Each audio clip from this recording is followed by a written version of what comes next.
बहुत ही सुंदर कहानी है। हर औरत अपने जीवन में कहीं न कहीं ये महसूस करती है। तुम्हें कितनी बार बताया है, मेरे तैयार होने से पहले मेरा नाश्ता तैयार हो जाना चाहिए। शादी के 25 सालों बाद भी मुझे क्यों बार-बार एक ही बात बतानी पड़ती है गीता? तुम्हें क्या है, तुम तो आराम से घर पर रहोगी। मुझे काम पर जाना पड़ता है। तुम हो कि हमेशा बेवकूफ़ों जैसी हरकत करती रहो।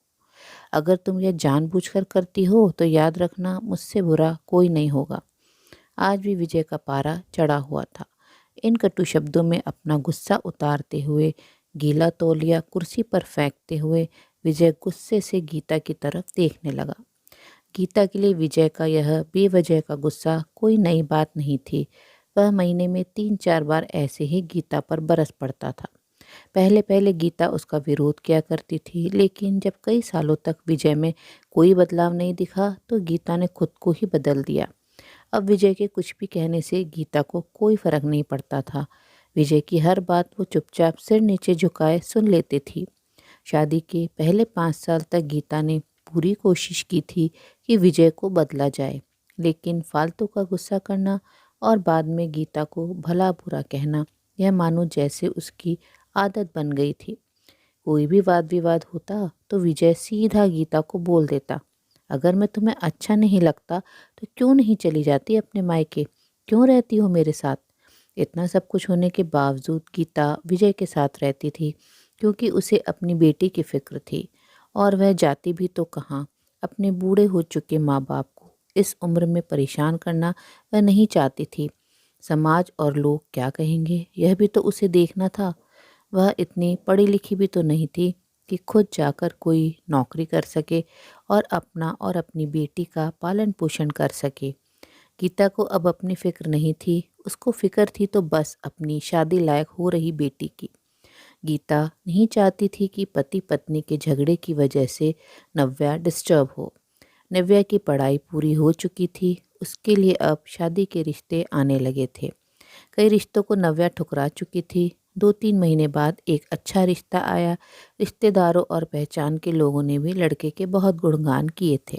विजय एक शाम अपनी बेटी के पास बैठकर उसे बताने लगा, नव्या बहुत अच्छा लड़का है, पढ़ा लिखा है, बड़ा घर है, बहुत अच्छी नौकरी है। ऐसे रिश्ते बार बार नहीं आते बेटा, इस बार मना मत करना। नव्या अपने पिता से ज़्यादा बात नहीं करती थी, शायद डरती थी या शायद नफरत करती थी। लेकिन आज वो अपनी पूरी हिम्मत इकट्ठा कर बोली, मुझे अभी शादी नहीं करनी है पापा, मैं नौकरी करना चाहती हूँ, खुद अपने पैरों पर खड़ी होना चाहती हूँ। हाँ तो उसमें क्या बड़ी बात है, मैंने लड़के से बात की है, वह तुम्हें किसी बात के लिए नहीं रोकेगा। तुम शादी के बाद भी नौकरी कर सकती हो, वह तुम्हें नौकरी के लिए परमिशन दे देगा। विजय बोला, मेरा नौकरी करना या ना करना उसकी परमिशन पर क्यों डिपेंड रहेगा पापा? नव्या ने पूछा। मैं कह रहा हूँ ना, तुम्हें किसी भी चीज़ की कमी नहीं होगी वहाँ।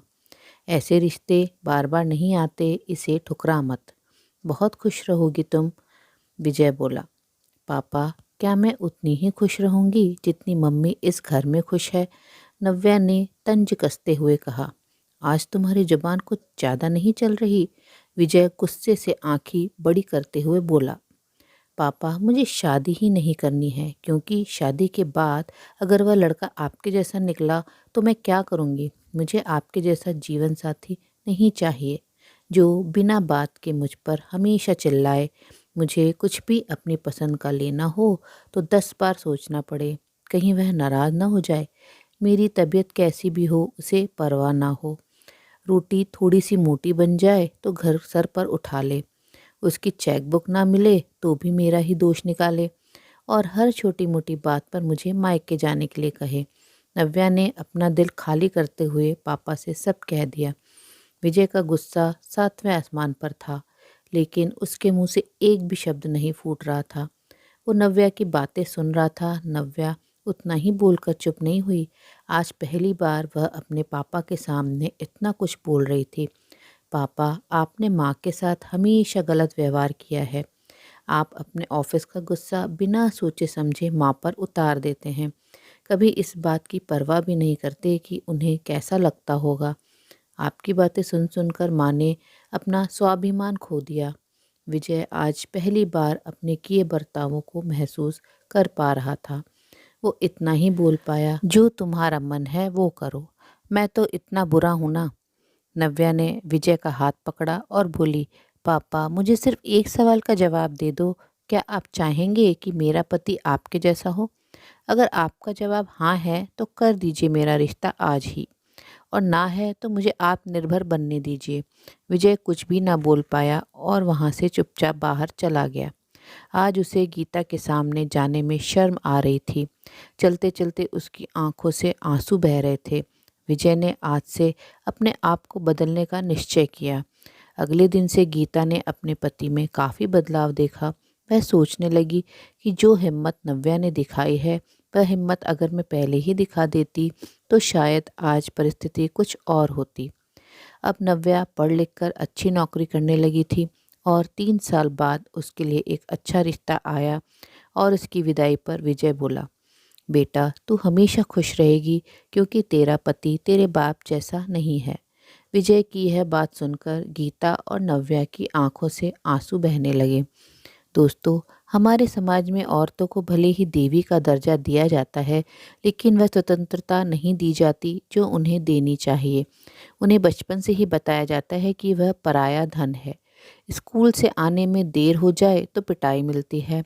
मोबाइल पर बातें करते हुए दिख जाए या खिड़की से झांकते हुए दिख जाए तो शक किया जाता है। माँ बाप का घर तुम्हारा नहीं है, पति का घर ही तुम्हारा घर है।